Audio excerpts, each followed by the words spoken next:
అని చెప్పిండ్రు. 7 sister states, Nagaland, Manipur ఇలాంటి రాష్ట్రాలు మేము సెపరేట్ అవుతామని చెప్పుకోలేండ్రు.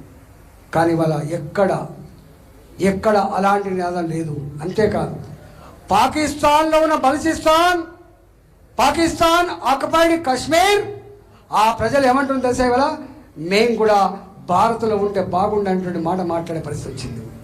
ఒకప్పటి భారత్ ఇవాళ ఏం భారత్ ఒకసారి చూడండి.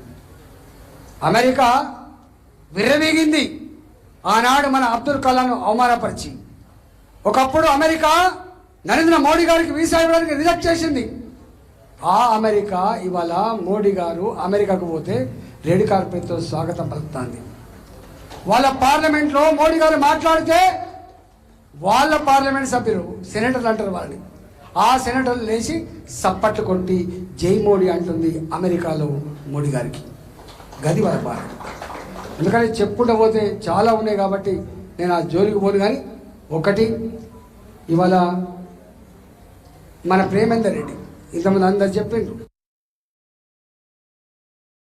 అధికారం ఉన్నా లేకపోయినా అవమానాలైనా కూడా భరించి పార్టీ జెండాను మోచినవాడు కాబట్టి ఇవాళ వారికి అవకాశం వచ్చింది.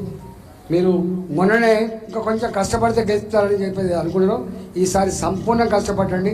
100% గెలిచేది మనమే, ఎవరు గెలవాలి. రేపు బీఆర్ఎస్ పార్టీ అది గెలిచేయలేదు, లేవని ఎత్తలేదు. ఇవాళ ఎన్ని హామీలు అయితే ఇంతకుముందు చెప్పిండ్రు. 2500 రూపాయలు ఇస్తా అని చెప్పిండా మహిళలకు ఇచ్చిండా?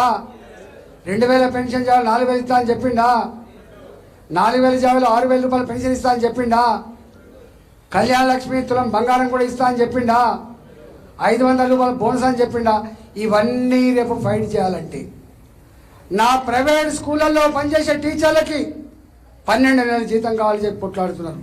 దాన్ని రేపు మాట్లాడాలంటే నా కాలేజీలకి, నా స్కూళ్ళకి గవర్నమెంట్ ఇచ్చే ఫీజులు 3 సంవత్సరాలు రాలేదు, అవి రాబట్టాలంటే ఇవాళ మా ఉద్యోగులకు రావాల్సిన డిఏ 4 పెండింగ్ పెట్టి ఇవాళ ఇబ్బంది పెడతా ఉంది. అలాంటి వాటి మీద మాట్లాడాలంటే నా నిరుద్యోగ యువతకి 4000 రూపాయల వృత్తి ఇస్తా అని చెప్పి ఏ మాట అయితే ఇచ్చిందో గల్లా పట్టి రేపు అడగాలంటే, ఇవన్నీ సమస్యలు పరిష్కారం కావాలంటే రేపు మన అభ్యర్థి, 40 ఏళ్ళ అనుభవం ఉన్న అభ్యర్థి, ప్రజలతో ఉండే అభ్యర్థి రేపు శాసన మండలికి పంపించాల్సిన అక్కడ ఉంది. కాబట్టి ఇవాళ ప్రేమేందర్ రెడ్డి గారిది మొట్టమొదటి పేరు, దాని మీద 1వ నంబర్ మీద ఒకటో గీత గీసి మనం నిండు మనసుతో ఆశీర్వదించమని చెప్పి మీరందరూ కూడా పట్టభద్రులను విజ్ఞప్తి చేస్తూ రేపు 27వ తారీఖు వరకు ఎవరు కూడా ఎక్కడికి పోకుండా, మీ ఓట్లన్నీ హైదరాబాద్ ఉంటాయి నాకు తెలుసు, మీ ఓట్లన్నీ పట్టభద్రుల ఓట్లన్నీ ఎక్కువ హైదరాబాద్ ఉంటాయి కాబట్టి అడ్డలు దొరకబట్టి ఆ ఓట్లను వేయించడంలో, ప్రేమేందర్ రెడ్డి గారిని గెలిపించడంలో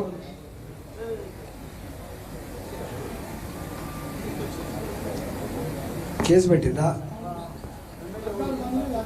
ఎవరు పెట్టిండే మాట్లాడదాం.